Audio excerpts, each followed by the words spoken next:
اما بعد فاعوذ باللہ من الشیطان الرجیم بسم اللہ الرحمن الرحیم یا ایہا الذین آمنوا اذا لقیتم الذین کفروا زحفا فلا تولوهم الادبار صدق اللہ العظیم مولاي صلی وسلم دائما ابدا علی حبیبک خیر الخلق کلہم۔ سامعین محترم، دوستو، بھائیو، بزرگو،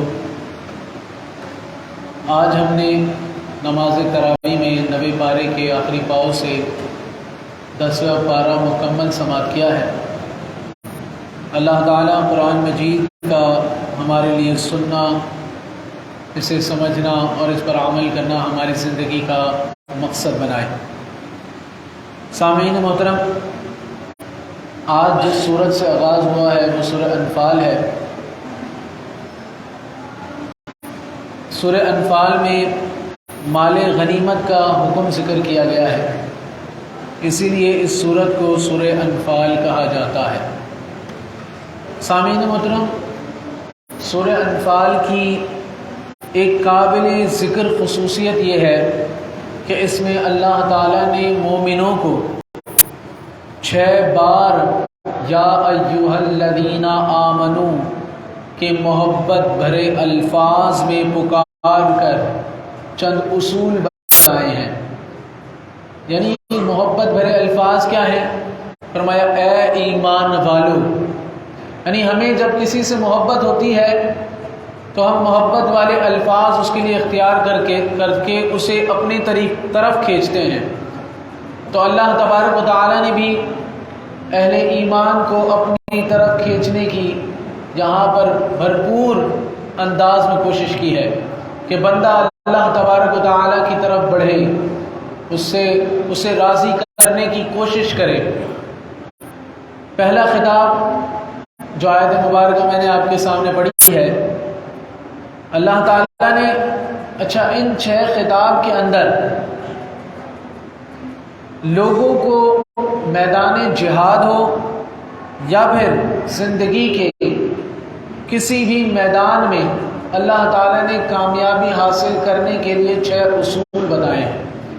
تو پہلا خطاب ہوا، فرمایا اے ایمان والو، جب تم میدان جنگ میں کافروں سے ٹکراؤ تو ان سے پیٹ مت پھیرنا۔ یعنی میدان جنگ ہو یا پھر کسی طرح کا بھی کوئی میدان ہو، ڈرنا نہیں۔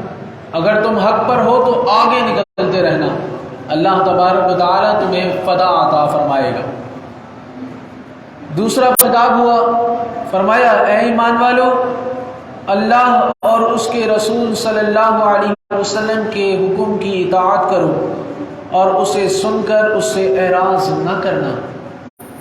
یعنی فرمایا اللہ اور اس کے رسول کے حکم کی اطاعت تم پر لازم کر دی گئی ہے۔ اگر تم اس سے اعراض کرتے ہو، اس پر عمل نہیں کرتے، اپنی زندگی کو ان اصولوں کے مطابق لے کر نہیں چلتے، تو پھر بندہ دیکھ لے وہ خود کہاں کھڑا ہے۔ تیسرا خطاب ہوا جو کہ آیت نمبر 33 میں ہے، فرمایا اے ایمان والو، اللہ اور اس کے رسول صلی اللہ علیہ وسلم کا حکم مانو جب وہ تمہیں ایسے کام کی طرف بلائیں جس میں تمہاری زندگی ہے۔ یعنی کمال انداز دیکھیے اللہ تبارک و تعالیٰ کا کہ اللہ اور اس کے رسول تمہیں ایسی طرف بلاتے ہیں جس میں تمہارے لیے صرف سعادت ہی سعادت ہے، کامیابی ہی کامیابی ہے۔ اور اللہ تعالیٰ نے اسے انداز کس نام سے پکارا؟ فرمایا زندگی ہے۔ یہ زندگی بھی کیا کمال زندگی ہوگی کہ دنیا میں ویسے ہی انسان زندگی گزار رہا ہے، لیکن فرمایا جب بندہ اللہ اور اس کے رسول کی اطاعت میں زندگی گزار رہا ہوتا ہے تو یہ کمال زندگی ہوتی ہے۔ یہ وہ زندگی ہے جو اللہ تبارک و تعالی ہم سے چاہتا ہے۔ پھر اگلا چوتھا خطاب ہوا جو کہ آیت نمبر 27 میں ہے، فرمایا اے ایمان والو، اللہ اور اس کے رسول سے خیانت نہ کرنا اور آپس کی امانتوں میں بھی جان بوجھ کر خیانت نہ کرنا۔ یعنی کیوں؟ فرمایا کہ دینی حقوق کی ادائیگی پوری کرنا، اور دنیاوی حقوق کی ادائیگی بھی پوری کرنا۔ وہی بات جو ہم پیچھے کرتے ہوئے آ رہے ہیں کہ اللہ تعالیٰ نے فرمایا کہ دین و دنیا کو اچھی طریقے سے، دین و دنیا کے معاملات کو پورا کرو۔ تو یہاں بھی یہی فرمایا کہ اس میں خیانت نہ کرنا، یہ نہ ہو کہ ہر دین میں بھی ڈنڈی مارتے ہوں اور دنیا میں بھی، فرمایا پورے کام کرو۔ اگلا خطاب ہوا جو کہ آیت نمبر 29 میں ہے، فرمایا اے ایمان والو، اگر تم اللہ سے ڈرتے رہو گے تو وہ تمہیں فرقان عطا کر دے گا، تمہارے گناہ تم سے دور کر دے گا، تمہیں بخش دے گا، اللہ بڑے فضل والا ہے۔ یعنی فرمایا اگر تم اللہ سے ڈرتے رہے تو اللہ تعالیٰ تمہیں فرقان یعنی عظیم کامیابی، یعنی اللہ تعالیٰ خوشی کی نوید سے بخش رہا ہے انسان کو کہ پھر تمہارے لیے کامیابی ہی کامیابی ہوگی، اور اللہ تبارک و تعالیٰ بڑا فضل فرمائے گا تم پر۔ آخری خطاب جو کہ چھٹا خطاب ہے، آیت نمبر 46 میں ہوا، فرمایا اے ایمان والو، جب کسی جماعت سے تمہارا مقابلہ ہو تو ثابت قدم رہنا اور اللہ کو بہت یاد کرنا تاکہ تم کامیاب ہو جاؤ، اور اللہ اور اس کے رسول کے حکم پر چلو، آپس میں جھگڑا نہ کرنا ورنہ تم بزدل ہو جاؤ گے اور تمہاری ہوا اکھڑ جائے گی، اور صبر سے کام لو، اللہ تعالیٰ صبر کرنے والوں کے ساتھ ہے۔ اس آخری فرمان پر آپ نے غور کیا کہ اللہ تعالیٰ نے فرمایا جب تمہارا کسی سے مقابلہ ہو، چاہے میدان جنگ ہو یا کچھ، انسان آج تو اپنے آپ کو کچھ سمجھنے لگ جاتا ہے نا، اگر اہل اسلام بھی ہے تو وہ غرور میں آنے کی اللہ تعالیٰ نے اس کو اجازت نہیں دی کہ وہ غرور میں نہ آئے، فرمایا فوراً اللہ کو یاد کرنا شروع کر دے۔ یاد رکھیے کسی بھی زندگی کے آپ میدان میں ہو، اگر آپ چاہتے ہیں، آج لوگ پوچھ رہے تھے کوئی وظیفہ ہو جو ہم فلاں جگہ جائیں کامیاب ہو جائیں، فلاں جگہ جائیں کامیاب ہو جائیں، تو اللہ تعالیٰ یہ وظیفہ ہی بیان کر رہا ہے کہ فوراً مجھے یاد کرنا، میں تمہیں اس مقابلے میں کامیابی عطا کروں گا۔ اور فرمایا لڑنا نہیں، جھگڑنا نہیں، اپنے آپ کو کچھ سمجھنا نہیں، فرمایا اگر کچھ دیر بھی ہے تو صبر سے کام لینا، اگر تم جھگڑے لڑے بزدلی دکھائی تو تمہاری اپنی ہوا اکھڑ جائے گی۔ یعنی اللہ تعالیٰ نے واضح اعلان کر دیا اور فرمایا اگر تم صبر کرتے ہو تو ہم صبر کرنے والوں کے ساتھ ہیں۔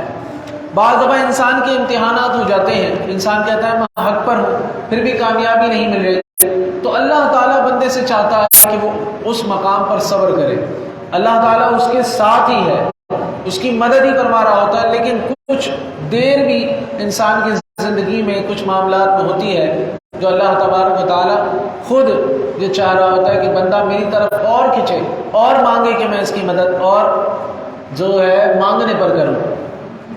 آگے چلتے ہیں تو بڑا خوبصورت ایک واقعہ غزوہ بدر کا، جو کہ اہل اسلام کا سب سے پہلا معرکہ ہے دوستوں۔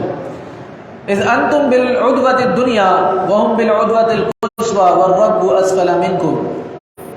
اللہ تبارک و تعالیٰ نے اس انداز سے اس واقعے کو چھیڑا، فرمایا اس وقت کو یاد کرو جب تم قریب کے ناکے پر تھے اور وہ دور کے ناکے پر تھے اور قافلہ تم سے نیچے اتر گیا تھا۔ یہ معاملہ کیا ہے؟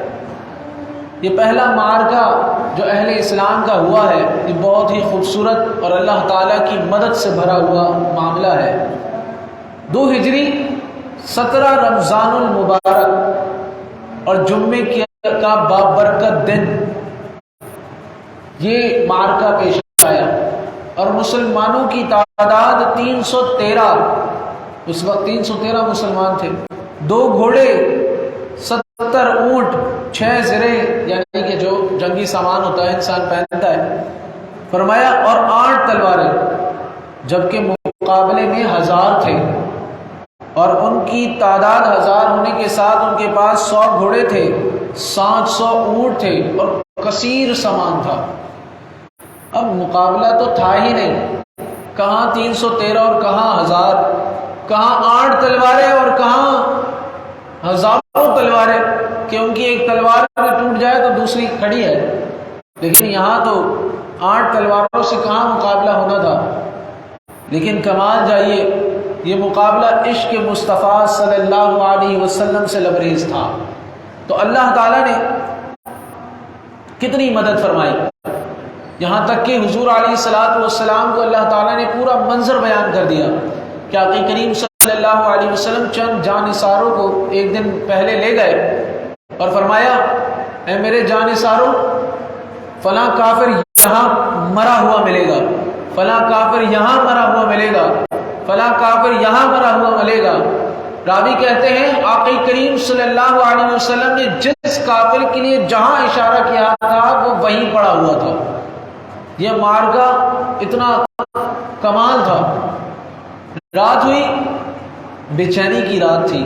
ایک آدمی کو پتا ہو کہ کل اتنے سارے لوگوں سے میرا مقابلہ ہے تو بے چینی ہوتی ہے، لیکن اللہ تعالیٰ نے سکینہ نازل کیا، صحابہ کرام کی آنکھ لگ گئی۔ اب معاملہ یہ تھا کہ صحابہ کرام کی آگے کی جو زمین تھی وہ کچی تھی اور وہاں پکی تھی، مٹی تھی، لیکن اللہ تعالیٰ نے صبح بارش برسا دی کہ صحابہ کرام کی جو زمین تھی جہاں سے مقابلہ کرنا تھا وہ پکی ہو گئی اور وہاں کیچڑ ہی کیچڑ ہو گئی کفار کی طرف۔ یہ معاملہ بھی دیکھنے کو آیا اور فرمایا آقا کریم صلی اللہ علیہ وسلم نے سب سے پہلے خطبہ دیا فجر کی نماز کے بعد، اور خطبے میں حضور نبی کریم صلی اللہ علیہ وسلم نے مسلمانوں کے عشق کو اور بڑھایا، جس سے وہ تیار ہو گئے مر مٹنے کے لیے۔ اور پھر حضور علیہ السلام نے ہاتھ اٹھا کر اللہ تعالیٰ سے دعا کی، اے باری تعالیٰ اگر یہ 313 مٹ جاتے ہیں تو پھر روئے زمین پر تیری عبادت کرنے والا کوئی نہ ہوگا، تو مسلمانوں کی مدد فرما۔ اور پھر یہ معرکہ پیش آیا، اللہ تبارک و تعالیٰ نے حضور علیہ السلام کی دعا سے فرشتوں کا نزول فرمایا جو تعداد کے ساتھ آتے رہے اور بڑھتے رہے، اور اللہ تبارک و تعالیٰ نے مسلمانوں کو فتح عطا فرمائی۔ اس واقعے میں اللہ تبارک و تعالیٰ نے فرمایا کہ تمہیں ضرورت اس بات کی ہے کہ آئندہ جب بھی تم مقابلے میں آؤ تو مادی قوت و طاقت بھی تمہارے پاس ہونی چاہیے، یعنی مال و اسباب بھی ہونا چاہیے، اس کے ساتھ آنا۔ لیکن فرمایا اس مقابلے میں جو فتح تھی وہ 3 وجوہات کی بنا پر تھی۔ وہ 3 وجوہات کون کون سی؟ فرمایا روحانی طاقت، ایمانی طاقت اور عشق مصطفیٰ صلی اللہ علیہ وسلم۔ فرمایا جب یہ تینوں طاقتیں مل گئیں اور جب یہ تینوں طاقتیں مل جاتی ہیں تو ایک فرد بھی لاکھوں پر بھاری ہوتا ہے۔ جب انسان کا ایمان بھی مضبوط ہو اور روح بھی مضبوط ہو، اس کا ارادہ یہی ہو کہ میں نے اپنے رب کو حاصل کرنا ہے، اس معاملے سے اس کی روح اتنی مضبوط ہو چکی ہو، اور پھر عشق مصطفیٰ صلی اللہ علیہ وسلم کا عروج بھی ہو، تو اللہ تبارک و تعالی ہر معاملے میں انسان کو طاقتور بنا دیتا ہے اور وہ کامیابی حاصل کر لیتا ہے۔ اور فرمایا حوصلہ اس کے بلند ہو جاتے ہیں۔ اب اس حوصلے میں غرور نہیں ہوتا، اس حوصلے میں تکبر نہیں ہوتا، کیونکہ یہ ایمانی قوت کے ساتھ ہوتا ہے، اور ایمانی قوت انسان کو قدم قدم پر سبق دے رہی ہوتی ہے اور لے کر چل رہی ہوتی ہے۔ تو یہی وجہ تھی کہ 313 صحابہ کرام 1000 پر بھاری تھے۔ لیکن اگر آج دیکھنے میں آئے، آج ان تینوں چیزوں کو ہی اہل اسلام سے چھین لیا گیا ہے۔ نہ مادی قوت ہے، آج جب اعلان ہوتا ہے کہا جاتا ہے پاکستان ننگا بھوکا ہے۔ اب جتنے اسلامی ممالک ہیں ان کے حوالے سے یہی اعلان ہوتا ہے، اور کھڑے ہو کر سب یہ اعلان کرتے ہیں ہمارے پاس کچھ نہیں ہے۔ اسی طریقے سے مادی قوت کے حوالے سے بات ہو گئی، روحانی قوت وہ ہے ہی نہیں، اور ایمانی قوت بھی بہت کمزور ہے۔ بات بات پر ہم ڈر جاتے ہیں، اسی لیے آج کفار ہم پر غالب ہے۔ آج کفار کی غالب ہونے کی وجہ یہی ہے۔ اگر آج بھی اہل اسلام ان تینوں چیزوں کو مضبوط کر لیں تو پھر وہ فرد بھی جو ہے لاکھوں پر بھاری ہے۔ اور اگر یہ قوتیں اہل اسلام کے اندر بڑھنا شروع ہو جائیں تو اللہ تبارک و تعالی ہر میدان میں اہل اسلام کو کامیابی عطا فرمائے گا، اور اللہ تعالی ہمیں یہ تینوں قوتیں عطا فرمائے اور حاصل کرنے کی توفیق نصیب فرمائے۔ آگے چلتے ہیں، غزوہ تبوک کا واقعہ ہے جو کہ اس سورت کے اندر، اگلی سورت جو ہے سورت توبہ ہے، سورت توبہ کے اندر یہ واقعہ بیان ہو رہا ہے۔ غزوہ تبوک جو ہے یہ اہل ایمان اور اہل نفاق یعنی کہ منافقین میں فرق کرنے والا یہ واقعہ ہے۔ آپ کو یاد ہوگا غزوہ تبوک وہی معرکہ ہے جس میں سیدنا صدیق اکبر رضی اللہ تعالیٰ عنہ اپنے گھر کا سارا سامان لے کر حاضر ہو گئے تھے، اور حضرت عمر فاروق رضی اللہ تعالیٰ عنہ فرماتے تھے کہ میرے پاس زیادہ مال تھا، میں نے کہا آج کی نیکی میں حضرت سیدنا صدیق اکبر رضی اللہ تعالیٰ عنہ سے بڑھ جاؤں گا، کیونکہ مال زیادہ تھا، لیکن یہ نہ پتا تھا کہ سیدنا صدیق اکبر اپنے چند چیزوں کو بھی مکمل طور پر لے آئیں گے۔ جب حضور نے پوچھا اے عمر گھر والوں کے لیے کیا چھوڑا، تو فرمایا حضور آدھا مال چھوڑ آیا ہوں اور آدھا لے آیا ہوں۔ اور جب پوچھا سیدنا صدیق اکبر رضی اللہ تعالیٰ عنہ سے کہ گھر والوں کے لیے کیا چھوڑا، تو فرمایا سارا سامان لے آیا ہوں اور گھر والوں کے لیے اللہ اور اس کا رسول چھوڑ آیا ہوں۔ تو یہ وہی معرکہ ہے جس میں حضرت عثمان غنی رضی اللہ تعالیٰ عنہ نے جنتیں خریدی، مال خرچ کر کے، کئی صحابہ کرام نے اپنا مال خرچ کیا، اور یہ وہ وقت تھا عزیزوں کہ جس وقت صحابہ کرام کاشتکاری کرتے تھے، اپنے یعنی کہ تجارت کے معاملات نمٹاتے تھے، کروڑوں اربوں میں یہ جو ہے لوگوں کو فائدہ ہوتا تھا، لیکن حضور علیہ السلام نے فرمایا وہ تمام چیزیں کاروباری معاملات کو چھوڑ کر جنگ میں جانے کے لیے تیار ہو گئے۔ یہ تھے اہل اسلام کہ انہوں نے اپنے روپیے پیسے کو بھی نہیں دیکھا، یہ بھی نہیں دیکھا کہ اب کمانے کے دن ہے، بس حضور کا پیغام ہے، فوراً نکلنے کے لیے تیار ہو گئے۔ اور اس واقعے میں یہ بھی بتایا گیا کہ صحابہ کرام نے کئی تکلیفات کو جھیلنا قبول کیا۔ کیوں؟ کیونکہ یہ معرکہ ایسا تھا جو کہ اس وقت کے سپر پاور کے خلاف تھا۔ انہوں نے یہ بھی نہیں دیکھا کہ جانا بھی دور ہے اور ہے بھی سپر پاور، لیکن حضور علیہ السلام کا عشق ایسا تھا کہ فوراً تیار ہو گئے۔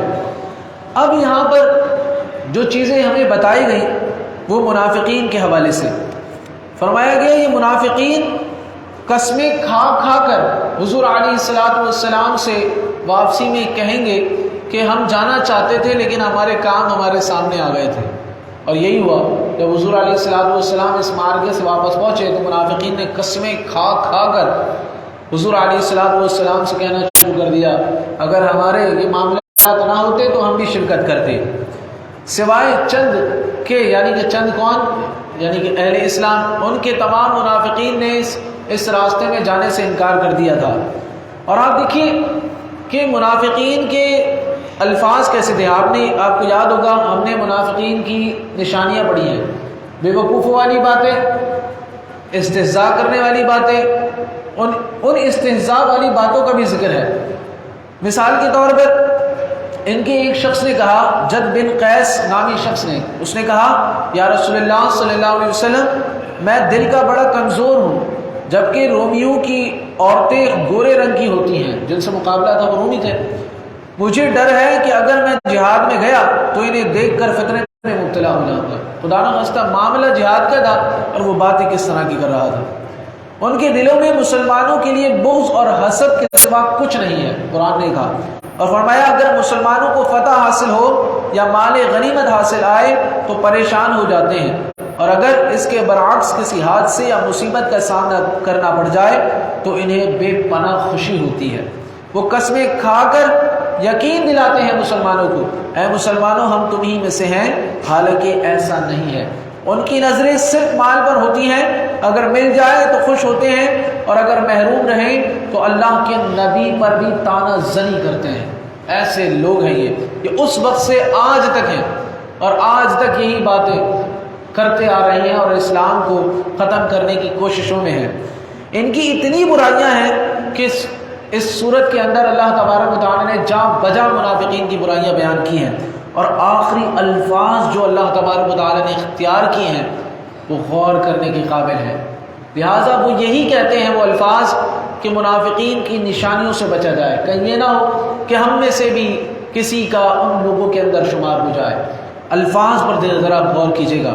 فرمایا ہے میرے پیغمبر صلی اللہ علیہ وسلم اگر آپ ان کے لیے 70 بار بھی استغفار کریں گے تو بھی اللہ تعالیٰ ان کی ہرگز مغفرت نہیں کرے گا۔ اور فرمایا اگر ان میں سے کسی کا انتقال ہو جائے تو آپ اس کی نماز جنازہ تک ادا نہ فرمائیں۔ یہ ایسے لوگ ہیں، آج بھی آباد ہیں جو اسلام کا مذاق اڑاتے ہیں۔ اگر ہمارے درمیان بھی کچھ ایسے لوگ ہیں تو ہمیں چاہیے ان کی اصلاح کریں، انہیں روکیں اس طرح کی چیزوں سے۔ بھائی اسلام میں ایسی باتیں نہیں ہوتی، اسلام اس چیز کا درس نہیں دیتا، اسلام کے معاملات میں اس طرح کی چیزیں نہیں ہیں۔